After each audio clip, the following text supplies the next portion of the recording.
আসসালামু আলাইকুম। দেখছেন বাংলা ডিসকাস, সঙ্গে আছি মনিরুল তারেক।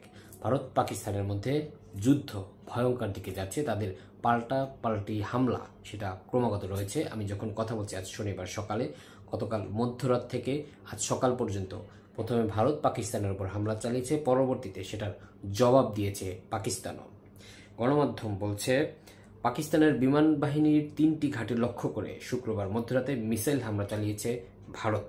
পাক ডিজিএফআইয়ের মহাপরিচালক লেফটেন্যান্ট জেনারেল আহমেদ শরীফ চৌধুরী মধ্যরাতে এ তথ্য জানিয়েছেন। তিনি বলেছেন, রাওয়ালপিন্ডির নূর খান বিমান ঘাঁটি, সরকটের রফিকি বিমান ঘাঁটি এবং চকওয়ালের মোরাইদ ঘাঁটিতে হামলার ঘটনা ঘটেছে।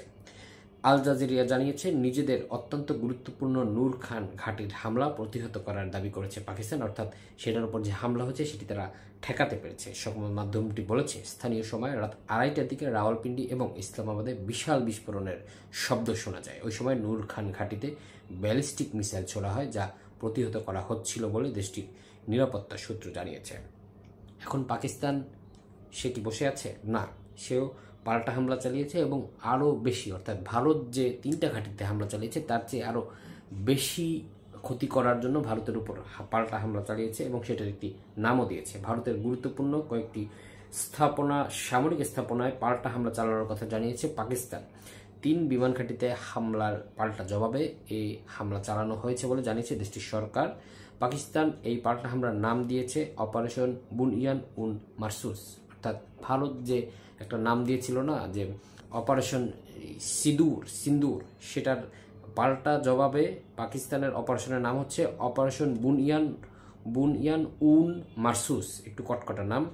আরবি শব্দ বুনইয়ান উন মারসুসের অর্থ হলো সুদৃঢ়, সুসংগঠিত ও অবৈধ প্রাচীর।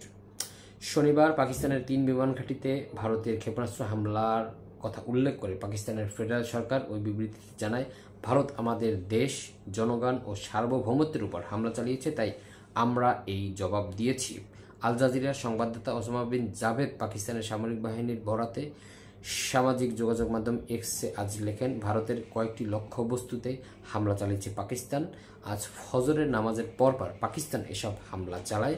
ভারত নিয়ন্ত্রিত কাশ্মীরের উদমপুরে বিস্ফোরণের শব্দ শোনা যাওয়ার কথা ভারতীয় সংবাদ মাধ্যম এনআইএর বরাতে জানিয়েছে আল জাজিরা।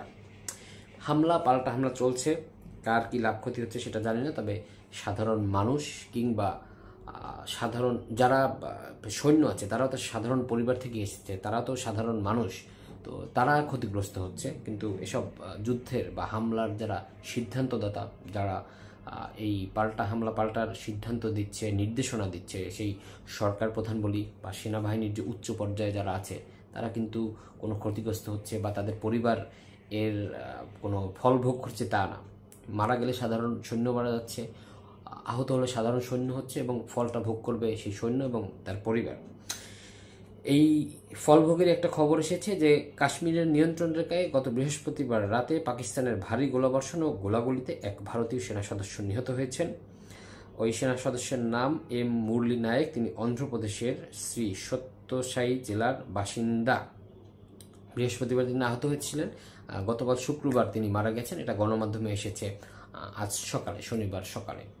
তো এই হামলা বা এই যুদ্ধ কোনো পৃথিবীর যুদ্ধ কেন, যুদ্ধ তো অনেক বড় বিষয়। কোনো ছোটোখাটো ঝগড়া ঝামেলাও কিন্তু কোনো মানুষের কল্যাণ বয়ে আনে না। শুধুমাত্র কোনো একটি পক্ষ ক্ষতিগ্রস্ত হয় আর আরেকটি পক্ষ অন্যের ক্ষতিতে, অন্যের ধ্বংসে জাস্ট মজা পায়, এর চেয়ে বেশি কিছু না। সুতরাং ভারত পাকিস্তান যেহেতু আমাদের খুব আশেপাশের বা আমাদের প্রতিবেশী, আমাদের সঙ্গে একটা ভালো মন্দ যেরকমই হোক একটা যোগাযোগ আছে, সুতরাং আমরা চাই এই যুদ্ধটা না হোক, এই যুদ্ধ থেমে যাক, তাদের মধ্যে শত্রুতা থাকুক, তবে সেটা এমন পর্যায়ে না যায় যেখানে যুদ্ধ হবে কিংবা দেশের নাগরিক, দেশের মানুষ ভীত সন্ত্রস্ত হবে, ক্ষতিগ্রস্ত হবে, আর্থিকভাবে ক্ষতিগ্রস্ত হবে, নানানভাবে তারা ক্ষতিগ্রস্ত হবে।